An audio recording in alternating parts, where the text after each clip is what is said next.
Praise the Lord. आज ज्या विषयावर आपण मनन करणार आहोत तो विषय आहे आनंद.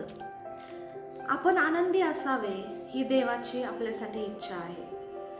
आत्म्याच्या 9 फळांमधले एक फळ म्हणजेच आनंद.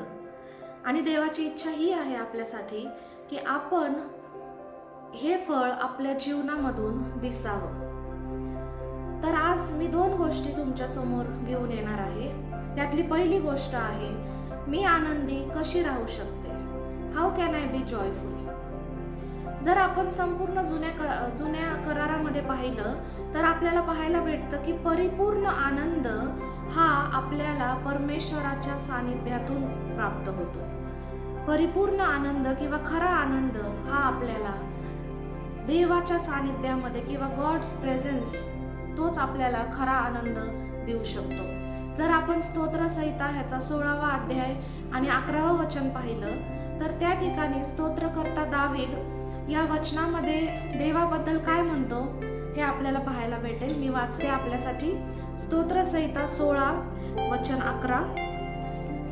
जीवनाचा मार्ग तू मला दाखवशील, तुझ्या सानिध्यात पूर्णानंद आहे, तुझ्या उजव्या हातात सौख्ये सदोदित आहेत. ह्या ठिकाणी आपल्याला पाहायला भेटतं की दावीद ह्या स्तोत्रामध्ये सांगत आहे की खरा आनंद किंवा पूर्ण आनंद हा फक्त आणि फक्त देवाच्या सानिध्यामध्ये त्याला प्राप्त झालेला आहे. जर आपण नवीन करारामध्ये पाहिलं तर योहान शुभवर्तमान याचा 15वा अध्याय आणि 11वं वचन जर आपण पाहिलं तर त्या ठिकाणी येशू म्हणतो की माझा आनंद तुमच्यामध्ये असावा आणि तुमचा आनंद परिपूर्ण व्हावा यासाठी मी तुम्हाला या गोष्टी सांगितल्या आहेत.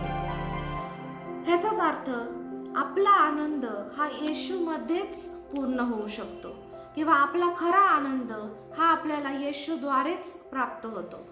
जर आपण योहान 15व्या अध्यायाचा अभ्यास केला थोडा तर त्या ठिकाणी आपल्याला पाहायला भेटतं की येशू म्हणतो मीच खरा द्राक्षवेल आहे आणि तुम्ही सर्वजण त्या द्राक्षवेलीचे फाटे आहात.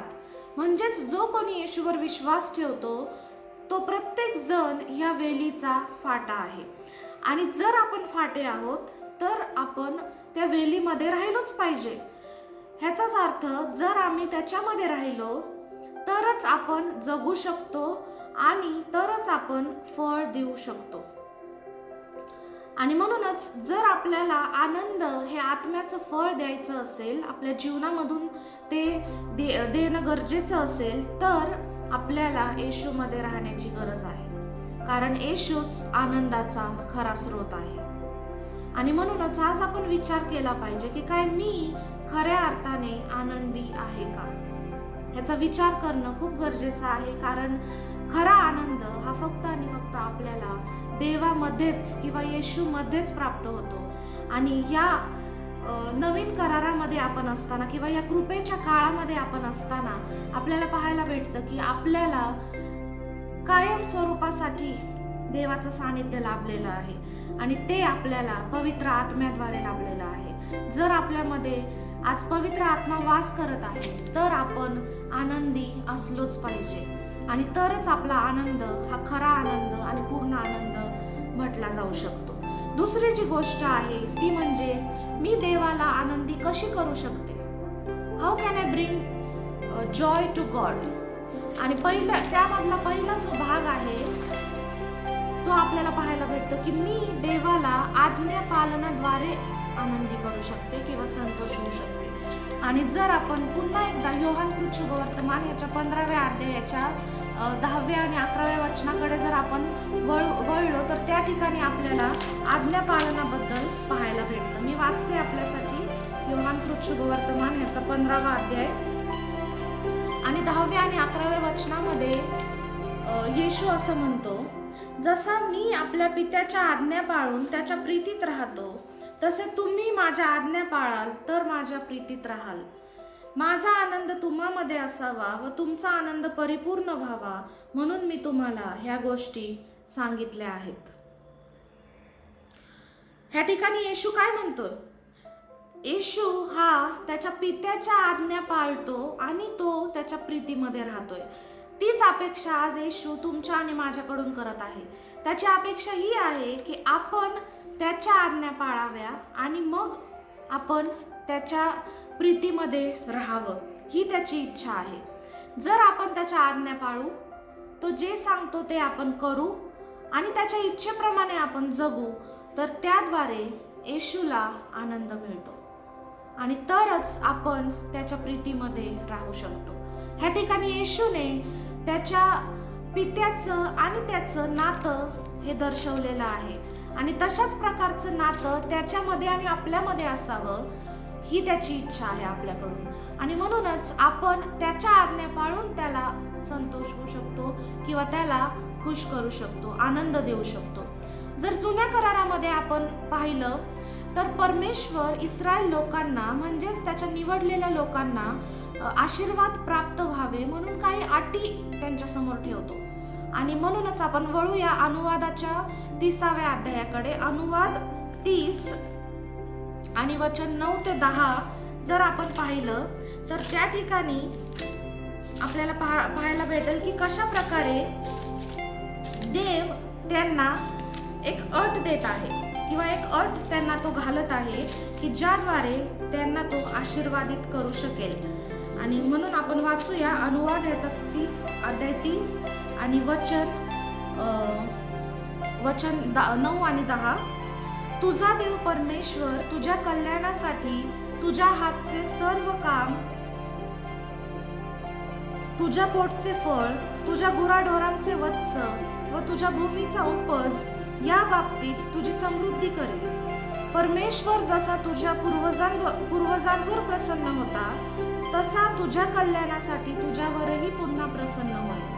तू आपला देव परमेश्वर ह्याची वाणी ऐकून ह्या नियमशास्त्राच्या ग्रंथात लिहिलेल्या त्याच्या आज्ञा व विधी पाळले आणि आपला देव परमेश्वर ह्याच्याकडे आपल्या संपूर्ण मनाने व संपूर्ण जीवाने वळलास तर असे होईल. ह्या ठिकाणी आपल्याला पाहायला भेटतं की देव त्यांना सांगत आहे, तुम्ही जर माझ्या आज्ञा पाळला, तुम्ही जर जे विधी मी तुम्हाला लावून दिलेले आहेत त्या विधींनुसार चाललात, तर जसे मी तुमच्या पूर्वजांना आशीर्वादित केलं होतं तसे आशीर्वाद मी तुम्हाला देईन. आणि तेवढंच नाही तर जसा मी तुमच्या पूर्वजांवर प्रसन्न होतो किंवा आनंदी होतो तसाच मी तुमच्यावर प्रसन्न असेल. पुढे देव त्यांना सांगतो की जी आज्ञा मी आज तुला देत आहे ती आज्ञा काही अवघड नाहीये किंवा ती आज्ञा तुला अपरिचित अशी नाहीये. पुढच्या वचनांमध्ये जर आपण वचन 11 ते 16 मध्ये जर आपण पाहिलं तर त्या ठिकाणी मी तुमच्यासाठी वाचते. परमेश्वर त्यांना म्हणतो, ही जी आज्ञा मी तुला आज देत आहे ती अवघड नाही व ती तुझ्या आवाक्याबाहेर नाही, ती स्वर्गात नाही.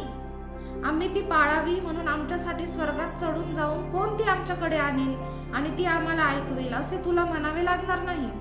ती समुद्रापलीकडे नाही, आम्ही ती पाळावी म्हणून समुद्रापलीकडे जाऊन आमच्यासाठी ती कोण आणेल आणि आम्हाला ती ऐकवेल असे तुला म्हणावे लागणार नाही. हे वचन तर तुझ्या अगदी जवळ म्हणजे तुझ्या मुखात व तुझ्या अंतःकरणात आहे, म्हणून तुला त्याप्रमाणे वागता येईल. पहा, जीवन व सुख आणि मरण व दुःख ही आज मी तुझ्या पुढे ठेवली आहेत. तू आपला देव परमेश्वर ह्याच्यावर प्रीती कर, त्याच्या मार्गांनी चाल आणि त्याच्या आज्ञा, विधी व नियम पाळ. ही आज्ञा आज मी तुला देत आहे म्हणजे तू जिवंत राहून बहुगुणित होशील आणि जो देश वतन करून घेण्यास तू जात आहेस तेथे तुझा देव परमेश्वर तुला बरकत देईल. ह्या ठिकाणी आपल्याला ह्या वचनांमध्ये पाहायला भेटतं की देवाची आज्ञा हीच आहे आपल्यासाठी की आपण त्याच्या वचनाप्रमाणे चालावे आणि त्याचं वचन हे अगदी जवळ आहे. आजच्या काळामध्ये किंवा ज्या युगामध्ये आपण जगत आहोत तो कृपेचा काळ आहे ना, वचनाचा सुकाळ आहे. आपल्याला वचन ऐकायला मिळतं, वचन वाचायला मिळतं आणि ते आपण अंतःकरणात ठेवू शकतो ना. आणि म्हणूनच आपण त्याच्यावर म्हणजेच देवावर आणि इतरांवर प्रीती करावी, हीच येशूची आपल्याला आज्ञा आहे. हीच येशूची आपल्याला आज्ञा आहे आणि ते करण्याद्वारेच आपण त्याला संतोष होऊ शकतो. हाच नियमशास्त्राचा सार आपल्याला येशू सांगतो नवीन करारामध्ये ना, की जशी तू आपला देव परमेश्वर याचवर संपूर्ण मनाने, संपूर्ण जीवाने, संपूर्ण बुद्धीने आणि शक्तीने प्रीती कर, आणि जशी आपल्यावर तशी आपल्या शेजाऱ्यावर प्रीती कर. आणि हे करण्याद्वारेच आपण देवाला संतोष होऊ शकतो. आणि दुसरी जी गोष्ट आहे ती म्हणजे विश्वासाद्वारे आपण देवाला संतोष होऊ शकतो. जर आपण इब्री लोकासपत्र ह्याचा 11वा अध्याय आणि 6व्या वचनामध्ये पाहिलं तर ते वचन आपल्याला सांगतं की विश्वासावाचून देवाला संतोष विणे अशक्य आहे. कारण देवाजवळ जाणाऱ्याने असा विश्वास धरला पाहिजे की तो आहे आणि त्याचा शोध झटून करणाऱ्यांना तो प्रतिफळ देणारा आहे. ह्या ठिकाणी आपल्याला हनोकाच्या विश्वासाचं उदाहरण पाहायला भेटतं 5व्या वचनामध्ये. हनोक की जो देवाला संतोषवीत असेल अशी साक्ष त्याच्याबद्दल देण्यात आली होती. देवाबरोबर चालण्याद्वारे तो देवाला संतोषवीत होता. आज आपण देवाजवळ प्रार्थनेद्वारे जात असताना विश्वास ठेवतोय का त्याच्यावर की तो आहे? आणि आपण असा विश्वास ठेवतो का की ज्या देवाकडे आपण प्रार्थना करतो तो देव प्रार्थना ऐकणारा आणि प्रार्थनांची उत्तरं देणारा परमेश्वर आहे? काय आपला आज असा विश्वास आहे का? काय आपण विश्वास ठेवतो का की जे आपण त्याच्याकडे मागतो ते देण्यास आपला देव समर्थ आहे? जर आपण विश्वासाविना त्याच्याकडे जातो तर आपण त्याला कधीच आनंद देऊ शकत नाही. कारण आपण देवाला फक्त आणि फक्त आपल्या विश्वासाद्वारेच आनंद देऊ शकतो.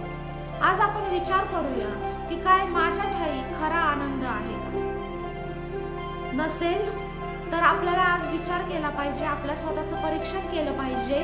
कारण जर आपल्या ठाई खरा आनंद नाही तर आपण येशूमध्ये नाही. कारण येशूमध्ये राहिल्यानेच आपल्याला खऱ्या अर्थाने आनंद मिळतो आणि आपण खऱ्या अर्थाने आनंदी राहू शकतो.